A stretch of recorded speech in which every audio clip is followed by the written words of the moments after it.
Hi everyone. Today's video is a short overview of food safety to help guide you through understanding and preventing foodborne illness. In this video, we will discuss what food safety is, foods most susceptible to contamination, and the best ways to mitigate foodborne illness, also known as food poisoning. So what is food safety?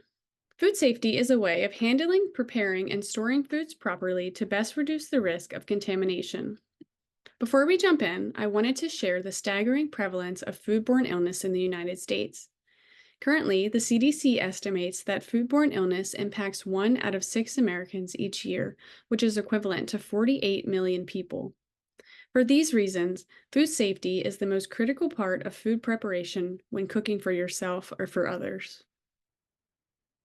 So, how does foodborne illness occur? To put it simply, foodborne illness occurs when contaminated foods or beverages are consumed. Foods can become contaminated through insufficient hand washing, cross contamination, or time and temperature abuse through improper cooking and storing of foods. Once foods are contaminated, they become a risk for causing foodborne illness. There are many types of foodborne pathogens that can contaminate food, such as disease causing bacteria, viruses, and parasites.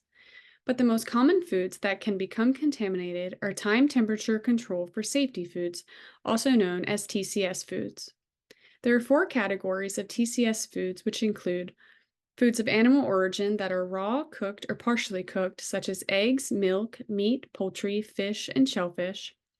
Foods of plant origin that are cooked, such as potatoes, rice, and pastas. Foods of plant origin that are raw, such as seed sprouts, cut melons, cut leafy greens, and cut tomatoes, and oil mixtures without preservatives, such as garlic oil. That being said, foodborne illness can be mitigated through safe food handling, preparing, and storing. There are 4 main steps of safe food handling, which include cleaning, separating, cooking, and chilling. For the first step, hands and food surfaces must be washed correctly and often before, during, and after handling food. Hands should be washed under warm running water for 20 seconds using the method wet, lather, scrub, rinse, and dry. Hands should be washed before handling food, after going to the bathroom, after handling raw meat like chicken or beef, or after taking the trash out. Additionally, cutting boards, utensils, and surfaces should be washed with hot, soapy water and dried with paper towels after cutting raw meat to avoid cross contamination. Fruits and vegetables should also be rinsed to remove dirt, and cans should be wiped down before opening. For the second step, raw meat should be separated from all other foods at all times. That means keeping raw meat, poultry, fish, and eggs away from ready to eat foods during shopping, cooking, and storage. When cooking, use separate cutting boards for ready to eat foods and raw meat or wash between uses, and avoid cross contamination through dirty plates and surfaces. Additionally, do not reuse marinades contaminated by meat unless it was first brought to a boil. For the third step, foods must be cooked and held at safe minimum internal temperatures. This involves using food thermometers to monitor the doneness and temperatures of foods. When reheating in the microwave, always cover, stir, and rotate foods for even cooking and allow foods to rest before checking it with a thermometer. Lastly, bring soups, sauces, and gravies to a boil before serving. For the last step, refrigerate foods properly and promptly. The FDA has identified the temperature danger zone to be between 140 and 40 degrees Fahrenheit. To mitigate the risk of foodborne illness, foods should be cooled from 135 to 70 degrees Fahrenheit within 2 hours and 70 to 41 degrees Fahrenheit within 4 hours. Additionally, the refrigerator should be kept at 40 degrees Fahrenheit or below, and the freezer should be kept at 0 degrees Fahrenheit or below.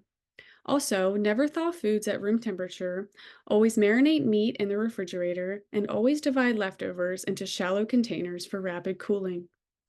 To summarize, food safety is all about cleaning, separating, cooking, and chilling. This means keeping hands and food surfaces clean, keeping raw meat separate from ready-to-eat foods, and keeping hot foods hot and cold foods cold. I have come up with a short list of tips for college students. When packing lunch, add an ice pack to your bag to keep foods cold. Never leave food outside the refrigerator for more than 2 hours, and if the outside temperature is above 90 degrees Fahrenheit, refrigerate foods within 1 hour. This is especially important when transporting your groceries. Also remember, Food safety is the most important part of food preparation and plays a huge role in preventing foodborne illness. I hope this video was helpful and be sure to check out our other food safety resources.